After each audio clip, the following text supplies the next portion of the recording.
Hey everyone, welcome to episode 45 of Two Guys, Zero Planners.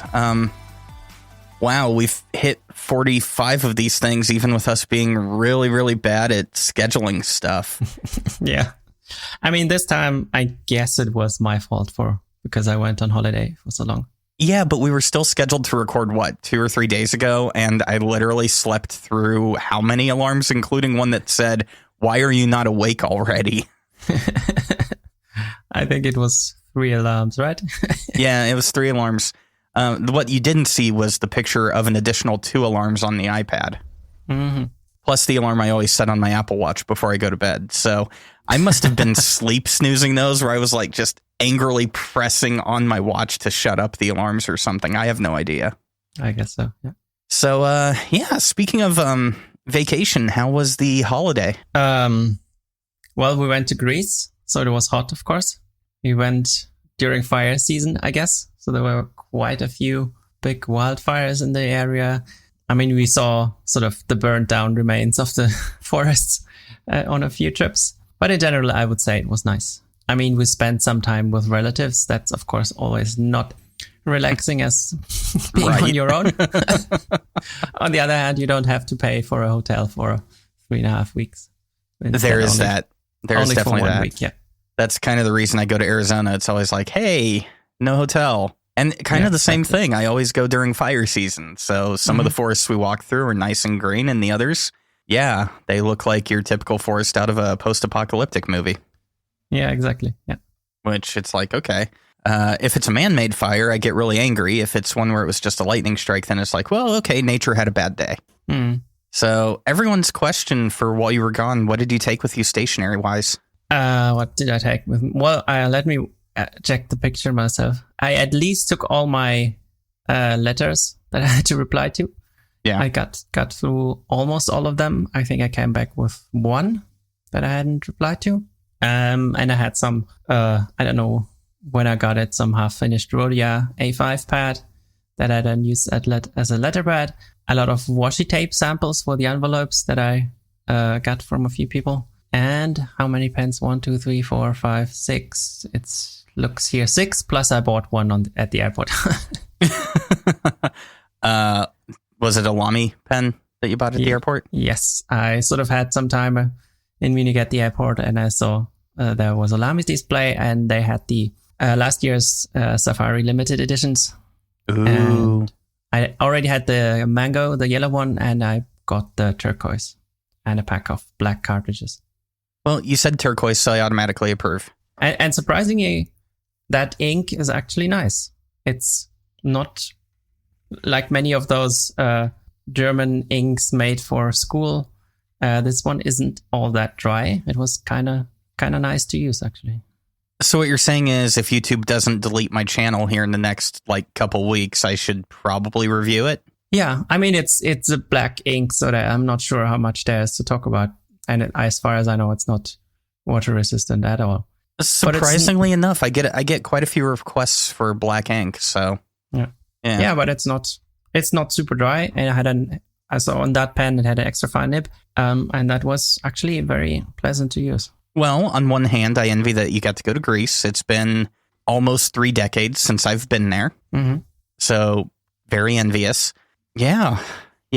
I'll jot down to try out that ink because I get enough requests for black ink that it wouldn't hurt.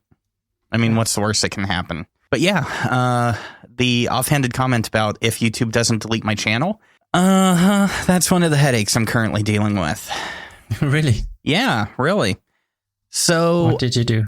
I started a gaming channel a couple months ago, and Warner Media and Sony decided to go ahead and copyright claim 3 of the videos that they haven't been released yet. They're scheduled to release at the end of October, beginning of November. I'm that far ahead in content. But there were copyright claims for some of the backing music in Halo 4. Okay. Now, we've done Halo 1, Halo 2, Halo 3, Halo ODST, and none of those 41 videos had copyright claims. And of the 8 videos for Halo 4, only 3 of them had copyright claims. Now, in America, there's kind of this gray area if video game Let's Plays actually qualify as fair use.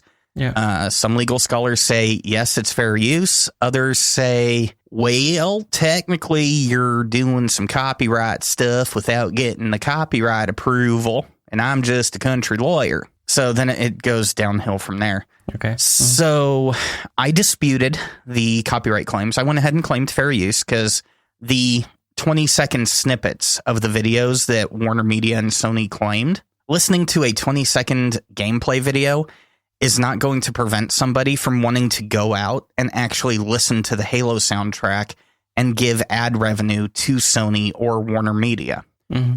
And on top of that, my channel's not monetized or anything else at the moment. So I disputed them under fair use. We'll see how that goes. Right now, we're in that 30-day grace period where they can either give me the middle finger or they can play nice. It's up to them. If they choose to give me the middle finger, they can go from copyright claim to copyright takedown. And if they do copyright takedown, then it becomes a copyright strike. If you get 3 copyright strikes in a 90-day period, YouTube reserves the right to give you the middle finger and any other channel that uses that email address for the brand account. Oh, oh my. Right. So the video game channel could, in theory, if Sony and Warner get super butthurt about things, could, in theory, destroy something that I've been working on for the last 3.5 years. Wow. So if I seem a little stressed or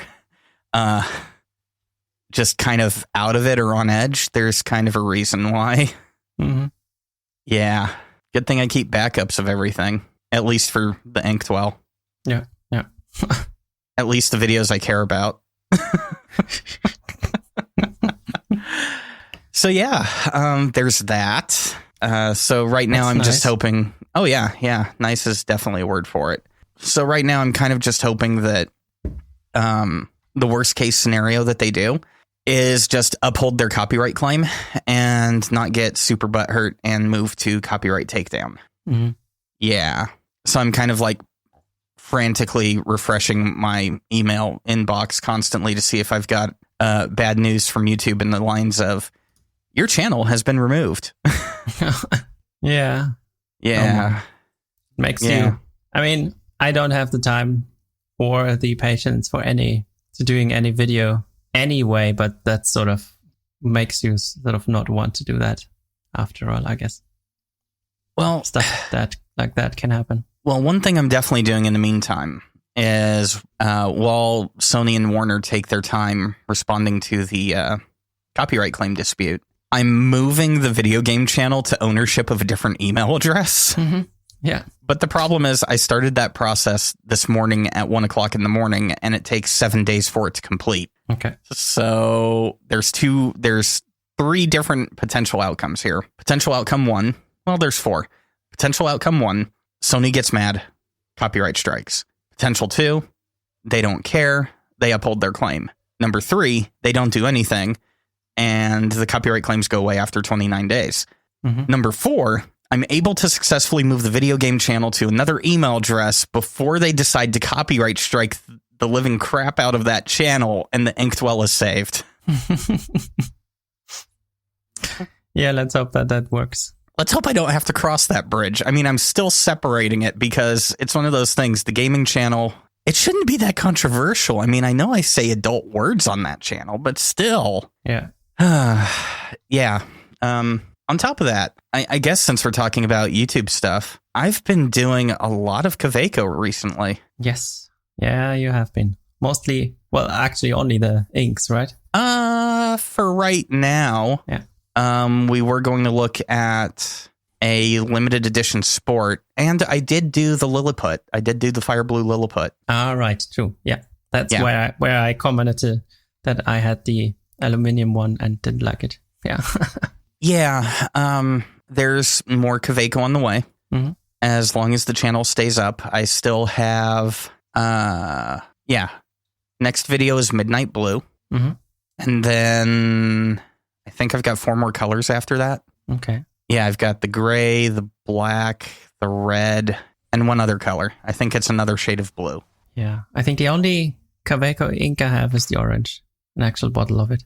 Well, I mean, I decided that it made sense for me to go ahead and just knock out the entire line. Yeah. I was able to pick up the cartridges super cheap, and Pen was really cool and sent over a couple bottles.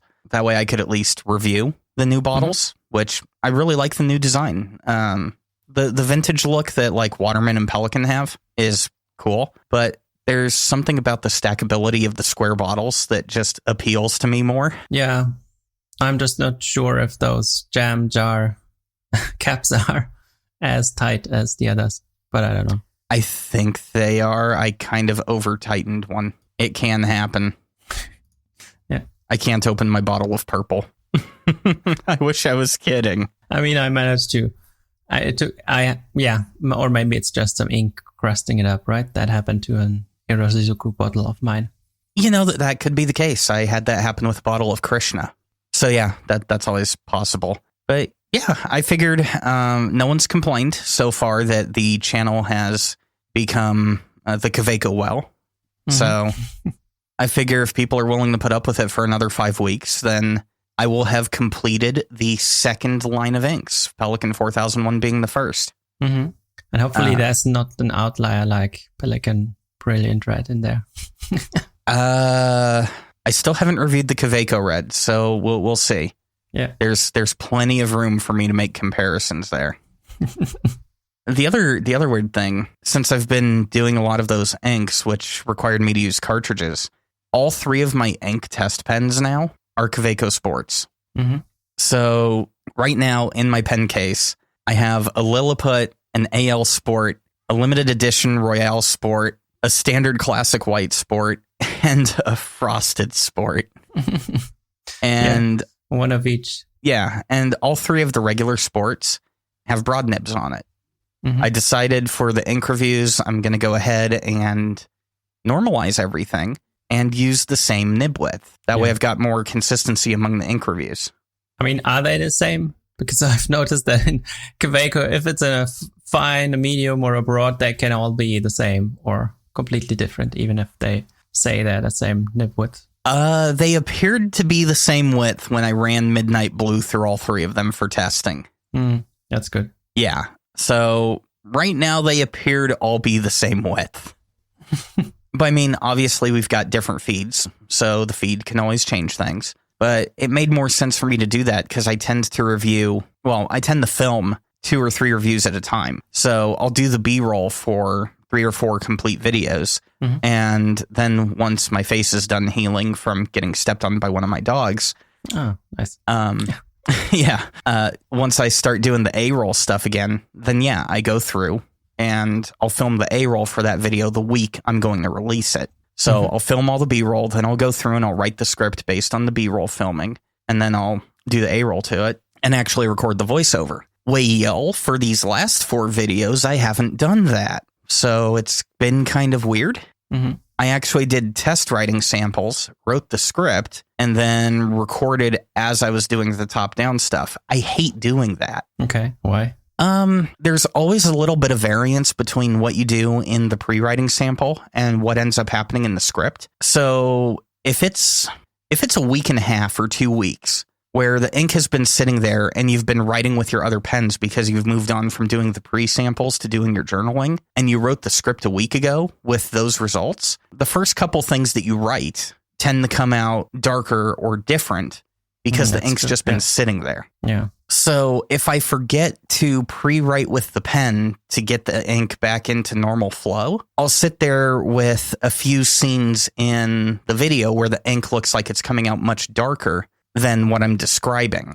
Case in point was the Kaweco Purple video, the Summer Purple. Mm-hmm. I didn't pre-write with that one before I filmed it. So on I think it's the Rhodia test, where I'm doing the writing sample for that, it's actually coming out much darker than I'm explaining it. I'm explaining it coming out more of a lavender. And in the video, it's coming out almost lilac. It's coming out pretty dark. I would say not pretty dark. It's hitting the deeper mids at that point. And later on Rhodia, it's back to writing like lavender, which is how I described it. So it was one of those, I could either go back and refilm, but I was in the process of doing computer build stuff, and I ran out of time. So I was just like, screw it. If someone points it out in the comments, I'll eat crow for it. You're a perfectionist, but not to that level, I guess. I'm a perfectionist until I'm trying to make sure that I don't have a $1,000 brick. I was actually able to get a graphics card at non-scalper prices. Mm-hmm. So I ended up, when I first, the Kaweco Purple video came about the same time that I got the graphics card, realized that everyone lied to me about the power supply requirements for that graphics card. The graphics card was doing a failsafe on post where it would do a max cycle to test the power supply to make sure it would actually be able to be fed enough power. Mm-hmm. And it was sensing that it wasn't getting nearly enough power on both of the 8-pin rails. And so it would just black screen. Windows would still boot, but the display driver would not function. So beta testing in 3 systems later, we ended up figuring out what was causing the problem. So that ended up in a power supply upgrade, which since I was already upgrading the graphics card, I went ahead and sold the M1 because the video editing performance on this new graphics card is just phenomenal. Mm-hmm. So that led to upgrading the processor and the motherboard. I haven't upgraded the RAM yet, but that's a quick swap. So that doesn't require any testing on the back end or anything like that. It doesn't require days of running Furmark or Prime 95 just to make sure everything is stable. So yeah. That's why I wasn't as much of a perfectionist where I would have normally stopped and refilmed everything. Uh-huh. Yeah, I think I understood half of the technical terms you mentioned. I just get a Mac laptop and that's it. But I also don't play video games, so I guess. And I also don't edit video. Well, you're also more on the programming side than anything else. Yeah, and what I do is basically always displaying stuff in the browser, and there the sort of limiting factor is the internet connection and not the machine, the server behind it, basically. Right. So, while you've been in Greece, that's what I've been doing. Mm-hmm. Spending money on computers. I spent money on, basically a rental car and flights. Wow. I mean, a rental car for 3.5 weeks in summer in Greece. It's not cheap. I think we've never spent so much money on a car. Oof. Just rental vehicles in general. It's cheaper for me to own a car and never drive it and keep it insured through the duration of the year just to take my vacation to Arizona than it is for me to rent a car. Yeah. I can only imagine how much did that end up running you? About 1,700 euros for 3.5 weeks. Okay. 1,700 euro. Okay. Now I need to know. Enterprise car rental.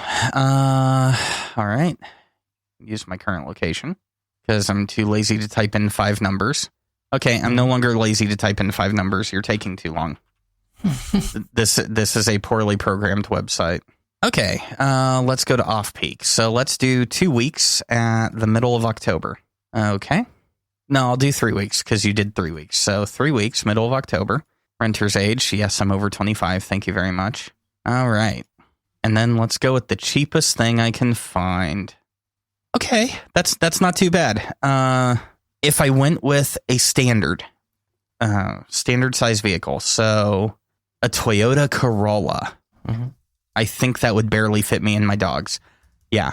So if I went with a Toyota Corolla for 3 weeks, we would be looking at $1,650 US. Yeah, that was about the size. Yeah, maybe even a bit smaller. But yeah, I mean, it is. Yeah, I think it was still worth it because we could drive around and not depend on my parents-in-law, which I don't know. My wife has a driver's license for many years, but they don't want her driving in Greece for whatever reason. So we just have to rent a car and do it that way. I don't know why, but yeah. Well, I mean, you also flew there this time around. I think in previous years, didn't you just drive down to Greece? Yeah, I mean, this is sort of, if you want to drive now, you basically either go through Italy and take a ferry. That's super expensive again.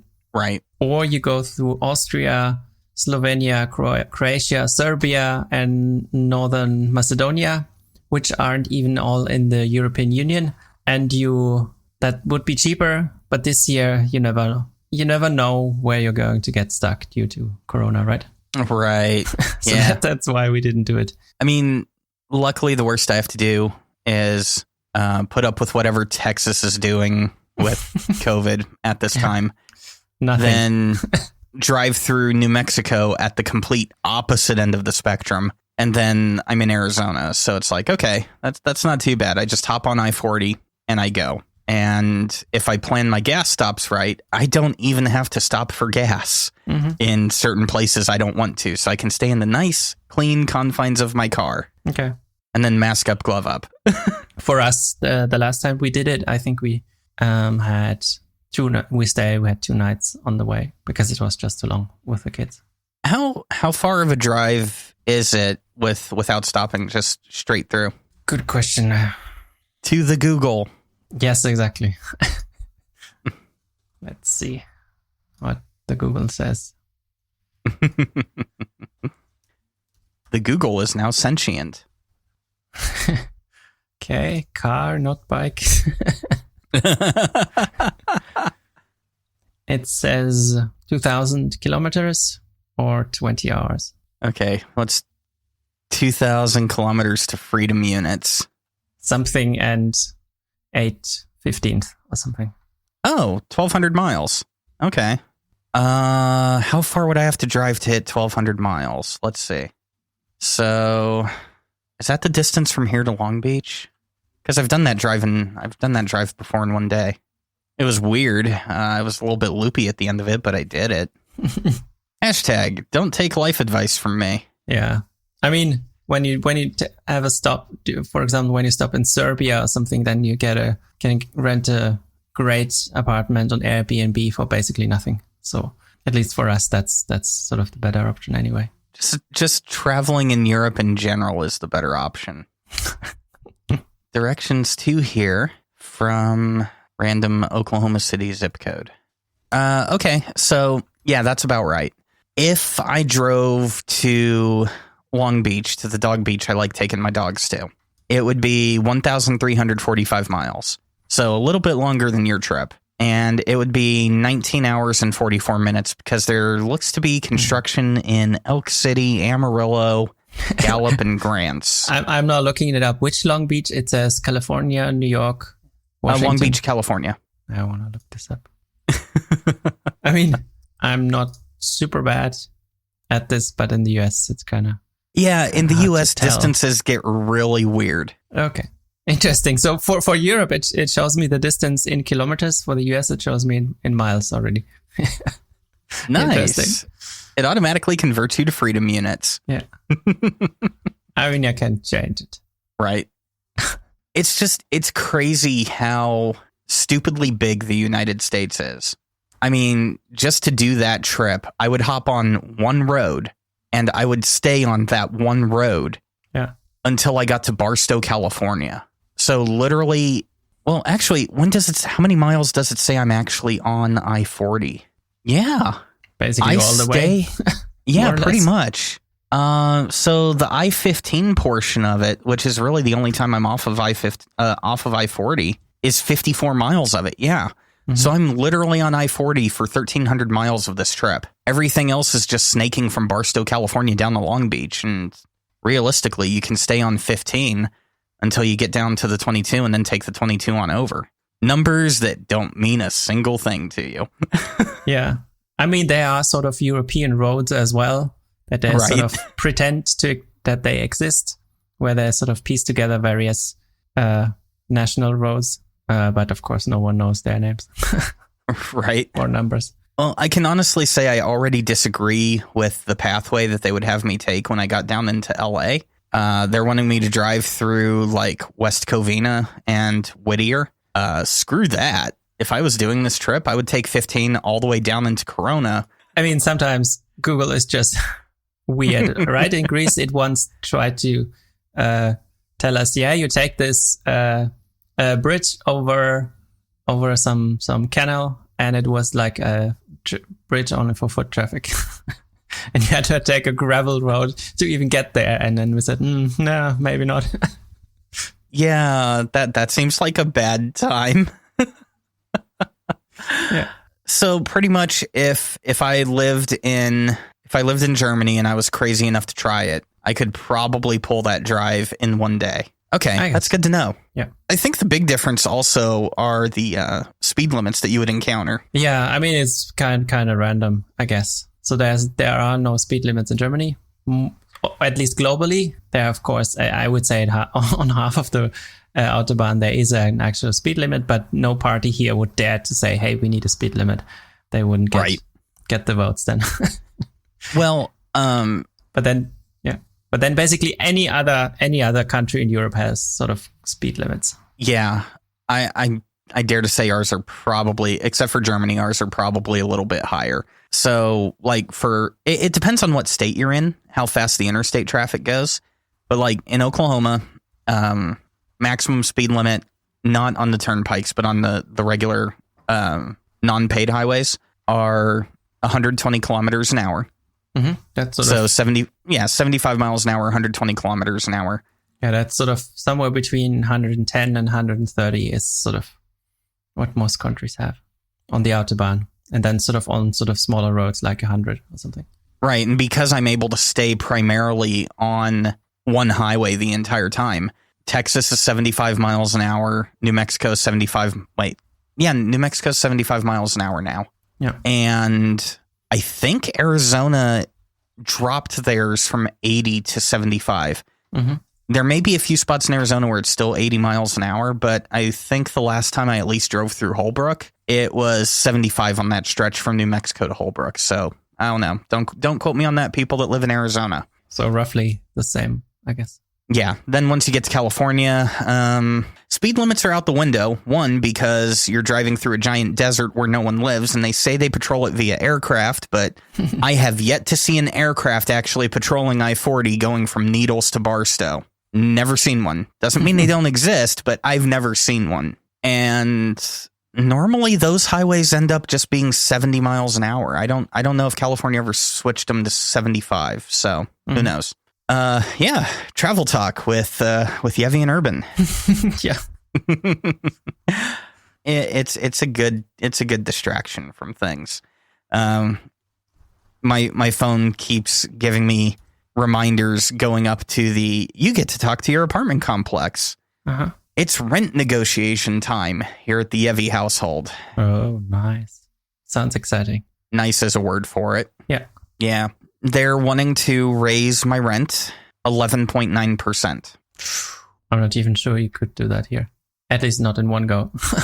We don't have rent protections across the board in the U.S. Mm-hmm. Once again, it varies by state. And Oklahoma is one of those states that has no rent protections. So landlords reserve the right to raise your rent as much as they please. Mm-hmm.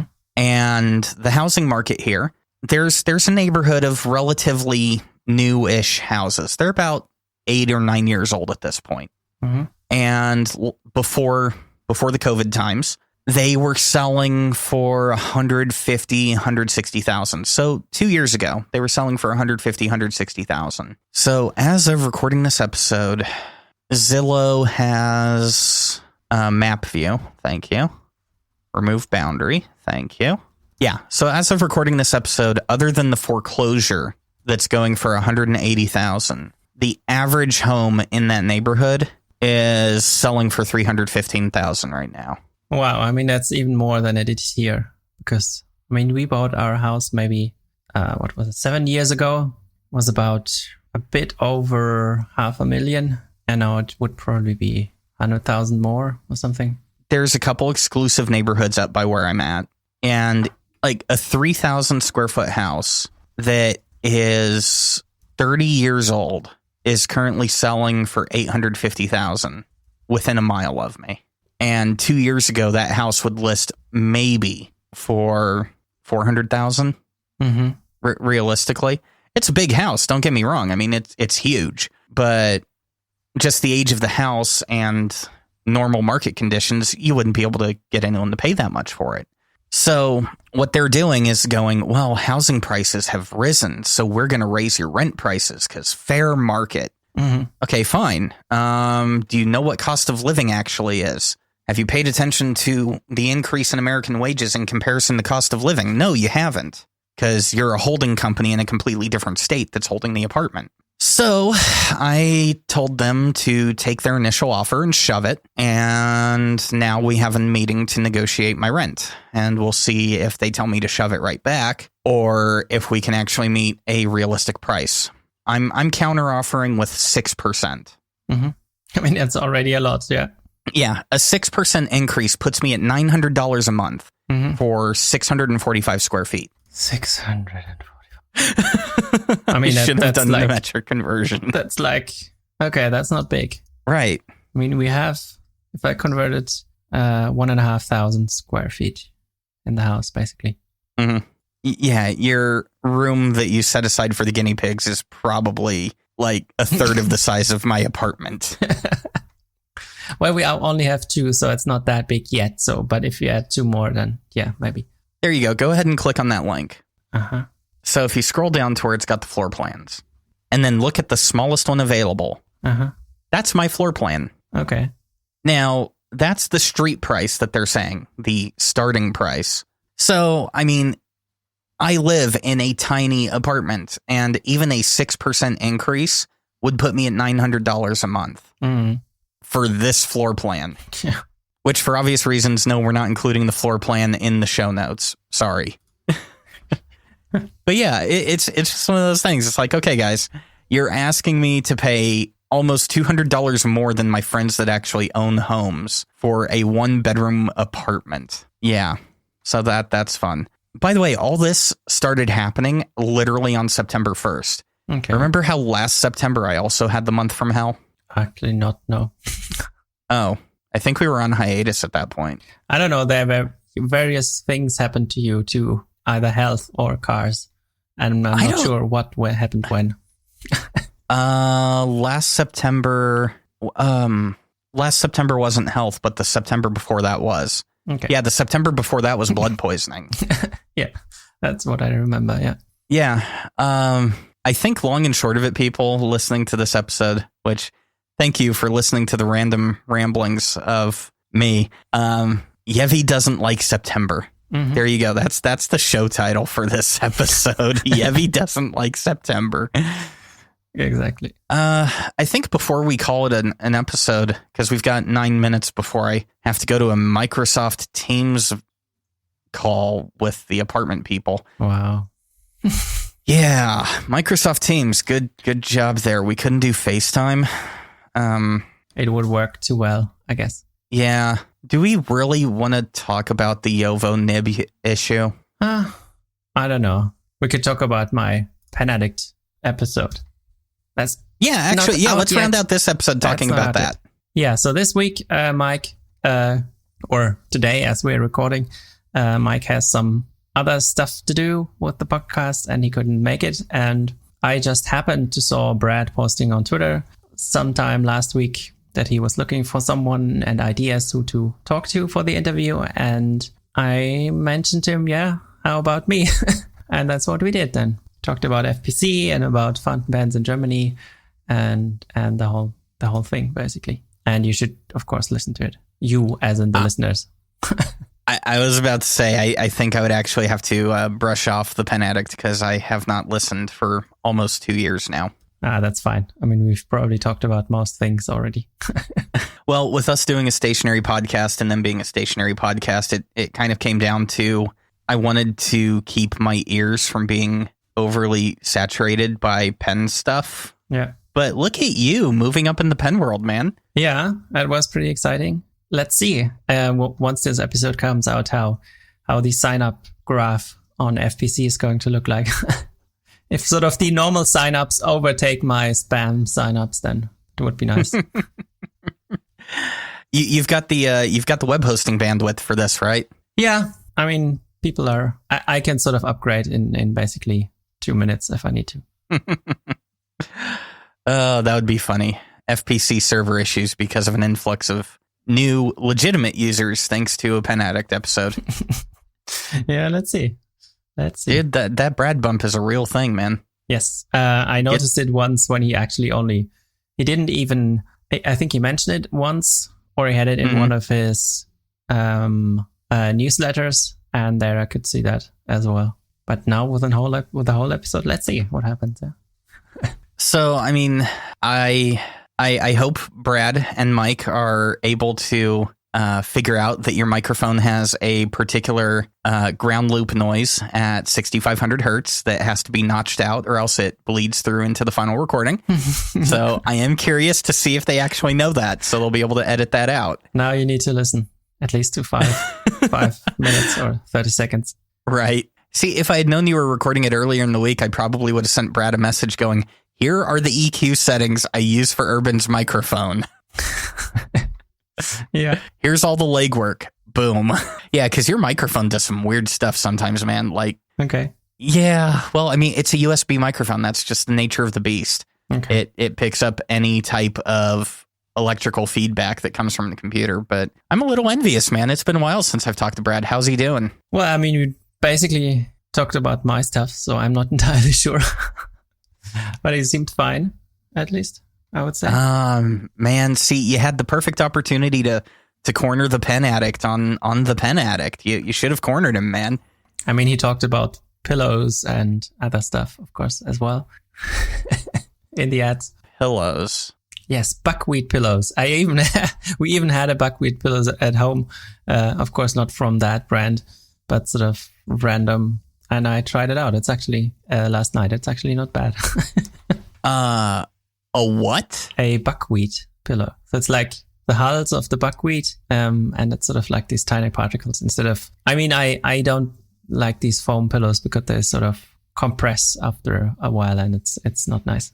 I still use feather pillows like a heathen. Yeah, with my allergies, that's probably not a good idea. Fair point. Fair point. Man, well, you've been busy with good things. Mm. I have been busy with what the hell. I mean, it's September. What did you expect? September. But anyways, there was probably about 2.5 minutes of stuff that got cut out there at the end. So you guys don't get to hear it, but I do when I'm editing it.